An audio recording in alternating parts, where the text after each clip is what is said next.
중등 공부력의 핵심. 우리 초등 공부력의 핵심에서는 독서력과 독해력의 중요성, 그리고 독서력 중에서도 문학 어휘에 대한 중요성을 언급을 했습니다. 자, 그렇다면 중학교 중등생 공부력의 핵심은요, 어휘력의 확장과 표현력의 확장이에요. 어휘력이라고 하는 것은 문학 어휘와 비문학 어휘로 나눠져 있다 그랬죠? 비문학 어휘가 정치, 경제, 사회, 문화, 예술, 스포츠, 수학, 과학, 역사, 경영, 이러한 팩트 중심의 언어, 우리가 소위 말하는 상식 언어라 그랬어요. 상식 언어라고 얘기했습니다.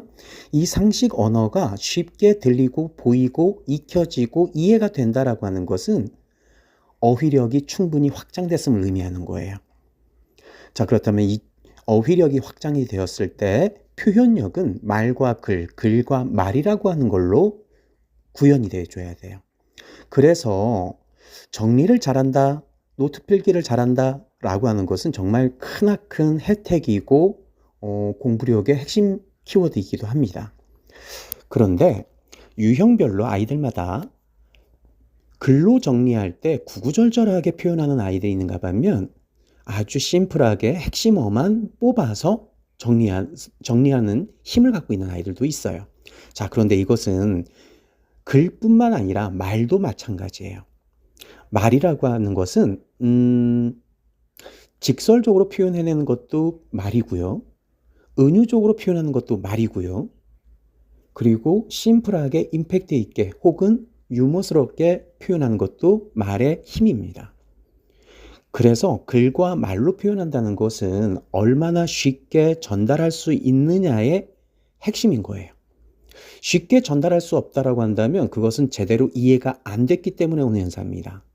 어떠한 질문을 하던 간에 상당히 어렵게 표현하거나 지지부진하게 표현하거나 알지만 제대로 표현을 못하는 경우가 있어요. 그것은 이해는 얼추 됐지만 정확하게, 명확하게, 확실하게 인지가 된 현상은 아닌 겁니다.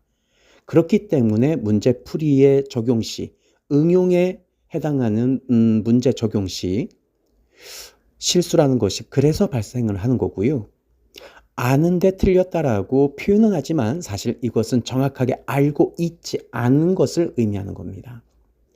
물론 문제풀이의 총량이라든지 난이도의 문제라든지 이러한 것들로 인해서 극복이 가능하다라고들 표현을 하는데요. 사실은 어휘력의 확장과 표현력의 확장이 되어 있지 않은 상태에서는 그것은 실수가 아닌 실력에 가까운 그러한 현상과 증상일 가능성이 높습니다. 물론 시험을 어떻게 대비하느냐라고 하는 얘기는 중학교 때서부터 어느 정도는 훈련은 되어 줘야 돼요. 그렇기 때문에 독서력을 기반, 독해력의 확장, 그리고 어휘력의 확장, 그리고 표현력의 확장 후에는 문제풀이의 총량은 맞춰줘야 되는 것이 핵심입니다. 그런데 여기서도 문제가 있죠. 문제풀이의 총량만을 집중하는 아이들이 있어요. 즉 문해력이라고 하는 4대 기초 영역인 문해력, 독서, 독해, 어휘, 표현이라고 하는 부분이 부족한 상태에서 문제풀이의 총량만 늘린다 한들 그것은 문제풀이 자체가 암기 영역으로 변환되거나 혹은 변질될 가능성이 무조건 높아요. 그렇기 때문에 약간의 문제가 꼬여서 나온다면 그것은 아주 새로운 문제로 인식될 가능성이 높거든요.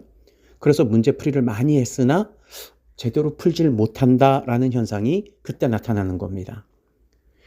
중학교 때의 공부력의 핵심은 바로 어휘력과 표현력의 확장, 안정감 있는 이 훈련 총량을 맞춰 놓는데 주안점을 둬야 되는 것이 바로 핵심인 것입니다.